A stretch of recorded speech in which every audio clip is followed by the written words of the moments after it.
Hello అండి. అందరికీ నమస్తే. నేను సుపర్ణ. సుపర్ణ ఫ్లేవర్స్‌కి అందరికీ స్వాగతం. లాస్ట్ వీకు మేము 5 ఫ్యామిలీలు కలిసి తిరుపతి వెళ్ళామండి. చాలా చాలా హ్యాపీగా అనిపించింది. తిరుపతి అంటేనే ఒక అద్భుతం. తిరుమల వెళ్తున్నామంటే అనిర్వచనీయమైన ఆనందం కలుగుతుంది కదా! అలా మేమందరం కాచిగూడలో ట్రైన్ ఎక్కి తిరుపతిలో దిగాం. పైకెళ్ళటానికి ఏసీ బస్ దొరికిందండి చక్కగా. అందరం హ్యాపీగా అందులో ఎక్కేసాం. పైకి వెళ్తూ ఇంకొంచెం సేపట్లో స్వామివారి దర్శనం అవుతుంది అనుకుంటే ఎంతో ఆనందంగా ఉంటుంది కదా! ఎవరికైనా అలాగే అనిపిస్తుంది. హ్యాపీగా సన్నిధానంలో మాకు మంచి మంచి కాటేజీలు దొరికాయండి. ఈ దావలో చిన్న టీ కొట్టుంది. అక్కడ అందరం మంచి కాఫీ తాగేసి రూములకెళ్ళిపోయి ఫ్రెష్ అయ్యాము. చూడండి ఈ ఏరియా ఎంత బావుందో. పెద్ద పెద్ద వృక్షాలు, పెద్ద పెద్ద రూములు. చాలా బాగుంది. డీసెంట్ ఏరియా లాగుంది. ఈసారి ఎవరైనా బుక్ చేసుకునేటప్పుడు ఈ సన్నిధానంలో దొరుకుతాయేమో ట్రై చేయండి. అన్ని ఫ్యామిలీలు ఫ్రెష్ అయ్యి మళ్ళీ గ్యాదర్ అయ్యేసరికి 12, 12:30 అయిందండి. ఇంక నేరుగా వెంగమాంబ అన్నప్రసాద కేంద్రానికెళ్ళిపోయి అందరితో కలిసి సహపంక్తి భోజనం కార్తీక మాసంలో భోజనం చేయటం చాలా అదృష్టంగా భావించి అక్కడ భోజనం చేసేసాం. ఆ తర్వాత దర్శనానికెళ్ళే ముందే వరాహస్వామిని దర్శించుకోవాలంటారు గదా! ముందుగా వరాహస్వామిని దర్శించుకొని బయటికి రాగానే గజరాజ దర్శనం అయింది. ఆ దర్శనం కూడా చేసుకొని మాకందరికీ దీపాలంకరణ సేవ వచ్చిందండి. హ్యాపీగా స్వామివారి ముందు కూర్చొని ఈ సేవంతా చూసిన తర్వాత హారతిచ్చారు. అది తీసుకొని బయటకొచ్చేస్తాం. మనం దర్శనానికెళ్ళటానికి ఒక 10 నిమిషాలు వెయిట్ చేయాల్సుంటుంది. ఎందుకంటే స్వామివారు ఈ సేవ అయిపోగానే మాడవీధుల్లో తిరిగి మంటపానికి చేరుకుంటారనమాట. ముందు గజరాజులు, ఆ తర్వాత సేవకులు, ఆ తర్వాత ఈ ప్రత్యేకంగా చూడండి ఆడవాళ్ళు లాగుతున్నారు ఈరోజు తాడుని. వెనకాల స్వామివారి ఊరేగింపు. ఇలా స్వామివారు ఈ 4 మాడవీధుల్లో తిరుగుతూ ఉన్నంతసేపు భక్తుల్ని ఆపేస్తారు దర్శనానికి. మధ్య మధ్యలో స్వామివారికి హారతులిస్తూ తీసుకెళ్తారు. చక్కగా ఈ సేవను కూడా చూసి మేమందరం హ్యాపీగా దర్శనానికెళ్ళామండి. 5:30కెళ్తే 7:30, 7:45 కల్లా బయటకొచ్చాం. 2 అవర్స్‌లో దర్శనం అయిపోయింది. హ్యాపీగా ఆ రోజు రెస్ట్ తీసుకొని మర్నాడు ఉదయాన్నే మళ్ళీ ఫ్రెష్ అయిపోయి వెహికల్ ఒకటి మాట్లాడుకొని ముందుగా శ్రీవారి మెట్టుకెళ్ళామండి. ఇక్కడ చక్కగా దీపాలు వెలిగించేసి పైకెళ్ళి దర్శనం చేసుకొని వచ్చేసాం కిందకి. ఆ తర్వాత శిలాతోరణంకొచ్చామండి. శిలాతోరణం అతి పురాతనమేది. దాదాపు 2000 సంవత్సరాల క్రితమే ఏర్పడిందిట.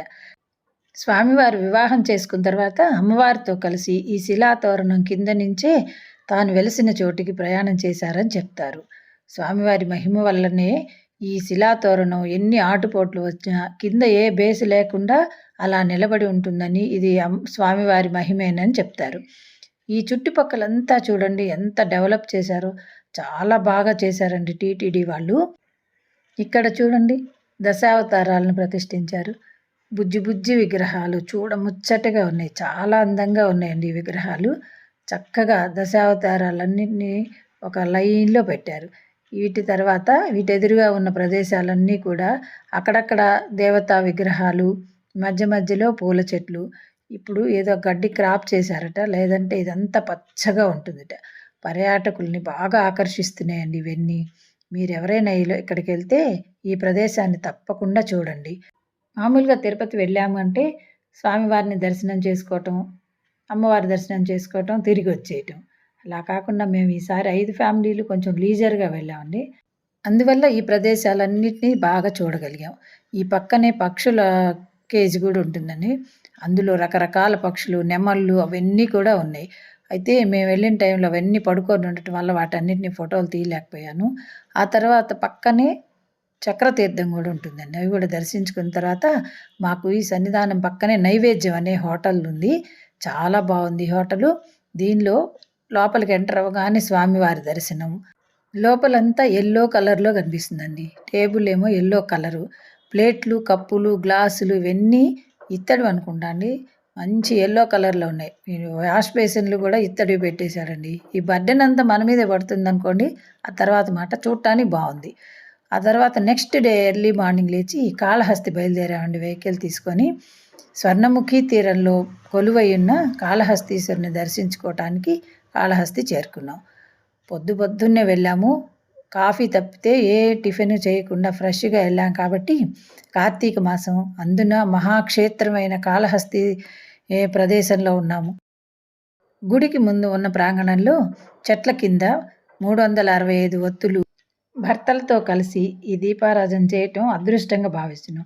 కార్తీక మాసంలో ఇంతటి మహద్భాగ్యం కలిగినందుకు చాలా చాలా హ్యాపీగా అనిపించిందండి. అందరం ఉసిరి చెట్లు, రావి చెట్లు వీటన్నిటి చుట్టూ ప్రదక్షిణాలు చేసి స్వామివారి దర్శనానికెళ్ళాం. అక్కడ లోపల కూడా పెద్ద క్యూ ఉన్న హ్యాపీగా దర్శనం అయిందండి. స్వామివారి దర్శనం, అమ్మవారి దర్శనం కూడా చేసుకొని అందరం బయటికొచ్చేసి తిరుచానూరుకి బయలుదేరాం. తిరుచానూరు చేరుకొని అమ్మవారి దర్శనం కూడా చక్కగా అయిందండి. హ్యాపీగా అమ్మవారిని చూసి సంతోషంగా అక్కడ భోజనాలు చేసేసి కాణిపాకానికి బయలుదేరాం. కాణిపాకం చేరుకున్న తర్వాత స్వామివారి పుష్కరిణిలో కాళ్ళు కడుక్కొని స్వామివారి దర్శనం చేసుకొని అక్కడే చిత్తూరులో ట్రైన్ ఎక్కామండి.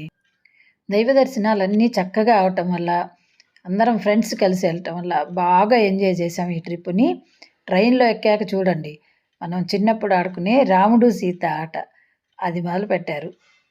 చిన్న పిల్లల్లాగా నాకు రాముడొచ్చాడు, నాకు సీత వచ్చింది అని మాట్లాడుకుంటూ సీతని కనిపెట్టడం, రాముడు ఎవరికొచ్చారో చెప్పకుండా దాచటం, ఇలా చిన్న పిల్లల్లాగా ఈ ట్రిప్‌ని బాగా ఎంజాయ్ చేసాం.